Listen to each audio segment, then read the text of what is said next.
There were once 25 tin soldiers.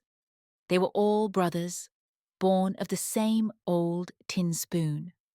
They shouldered their muskets and looked straight ahead of them, splendid in their uniforms, all red and blue. The very first thing in the world that they heard was, "Tin soldiers!" A small boy shouted it and clapped his hands as the lid was lifted off their box on his birthday. He immediately set them up on the table. All the soldiers looked exactly alike except one. He looked a little different, as he had been cast last of all. The tin was short, so he had only one leg.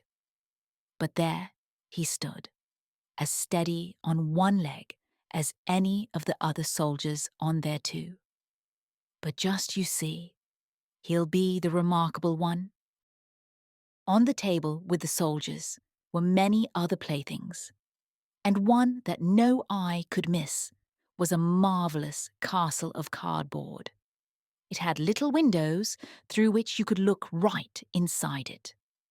And in front of the castle were miniature trees around a little mirror supposed to represent a lake.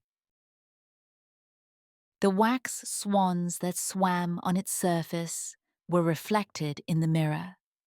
All this was very pretty, but prettiest of all was the little lady who stood in the open doorway of the castle. Though she was a paper doll, she wore a dress of the fluffiest gauze.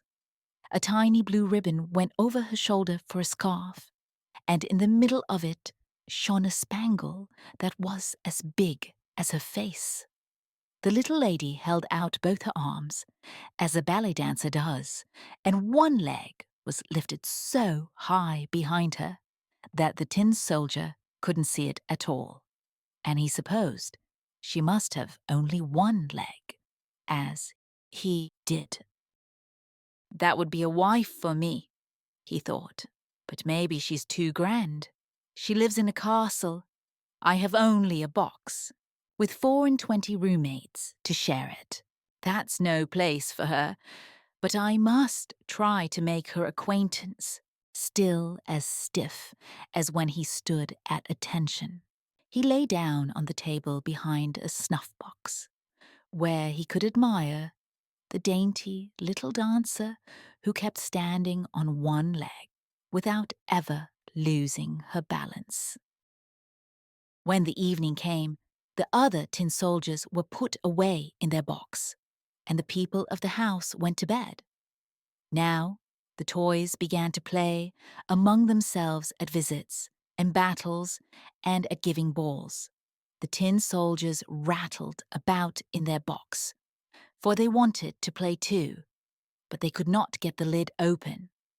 The nutcracker turned somersaults, and the slate pencil squeaked out jokes on the slate. The toys made such a noise that they woke up the canary bird, who made them a speech, all in verse. The only two who stayed still were the tin soldier and the little dancer.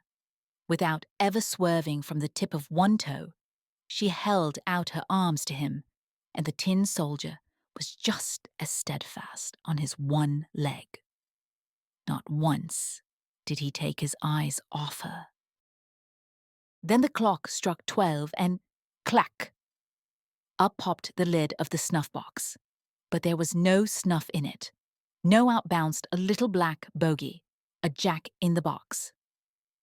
"Tin soldier," he said, "will you please keep your eyes to yourself?" The tin soldier pretended not to hear. The bogey said, "Just you wait till tomorrow."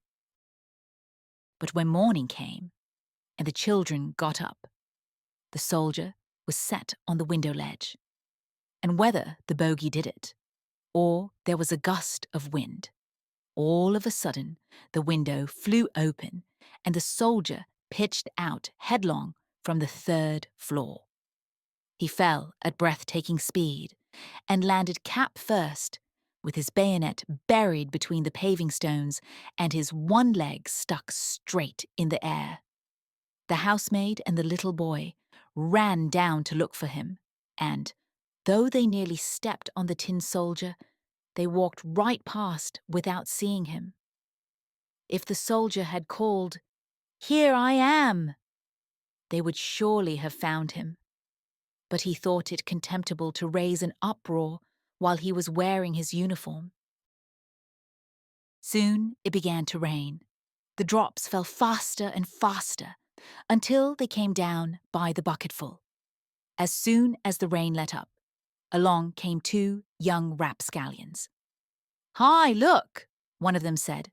"There's a tin soldier. Let's send him sailing." They made a boat out of newspaper, put the tin soldier in the middle of it, and away he went, down the gutter with the two young rapscallions running beside him and clapping their hands. High heavens! How the waves splashed, and how fast the water ran down the gutter. Don't forget that it had just been raining by the bucketful. The paper boat pitched and tossed, and sometimes it whirled about so rapidly that it made the soldier's head spin. But he stood as steady as ever. Never once flinching, he kept his eyes front and carried his gun shoulder high. Suddenly, the boat rushed under a long plank where the gutter was boarded over. It was as dark as the soldier's own box.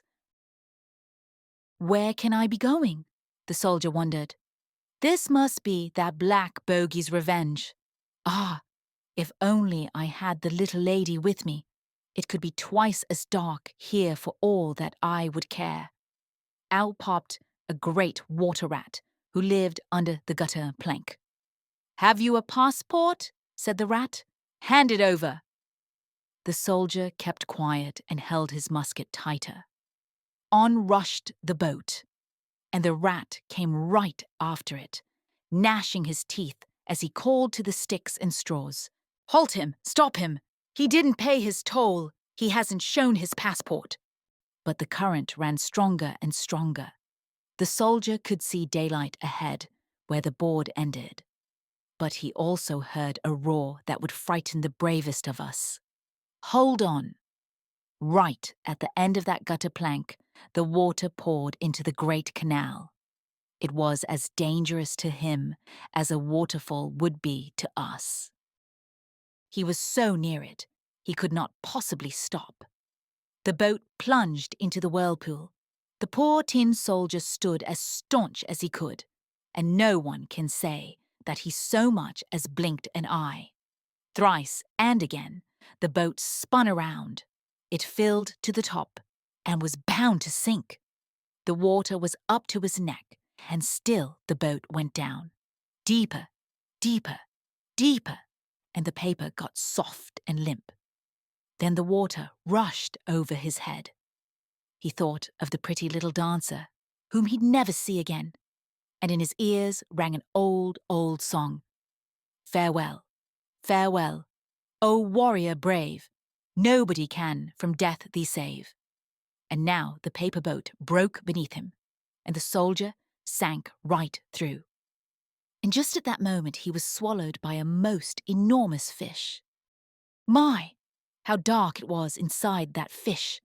It was darker than under the gutter plank, and it was so cramped. But the tin soldier still was staunch.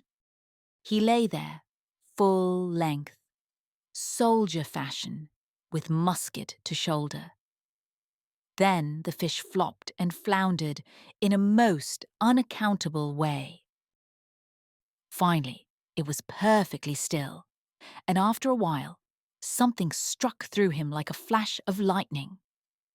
The tin soldier saw daylight again, and he heard a voice say, "The tin soldier!" The fish had been caught, carried to market, bought, and brought to a kitchen where the cook cut him open with her big knife. She picked the soldier up bodily between her two fingers and carried him off upstairs. Everyone wanted to see this remarkable traveller who had travelled about in a fish's stomach. But the tin soldier took no pride in it. They put him on the table and, lo, And behold, what curious things can happen in this world. There he was, back in the same room as before. He saw the same children, the same toys were on the table, and there was the same fine castle with a pretty little dancer. She still balanced on one leg, with the other raised high. She too was steadfast. That touched the soldier so deeply that he would have cried tin tears. Only soldiers never cry. He looked at her, and she looked at him, and never a word was said. Just as things were going so nicely for them, one of the little boys snatched up the tin soldier and threw him into the stove. He did it for no reason at all. That black bogey in the snuff box must have put him up to it. The tin soldier stood there, dressed in flames. He felt a terrible heat, but whether it came from the flames or from his love he didn't know. He'd lost his splendid colours, maybe from his hard journey, maybe from grief. Nobody can say. He looked at the little lady, and she looked at him, and he felt himself melting. But still he stood, steadfast, with his musket held trim on his shoulder. Then the door blew open. A puff of wind struck the dancer. She flew like a sylph, straight into the fire with the soldier, blazed up in a flash, and was gone. The tin soldier melted, all in a lump. The next day, when a servant took up the ashes, she found him in the shape of a little tin heart. But of the pretty dancer, nothing was left except her spangle, and it was burned as black as a coal.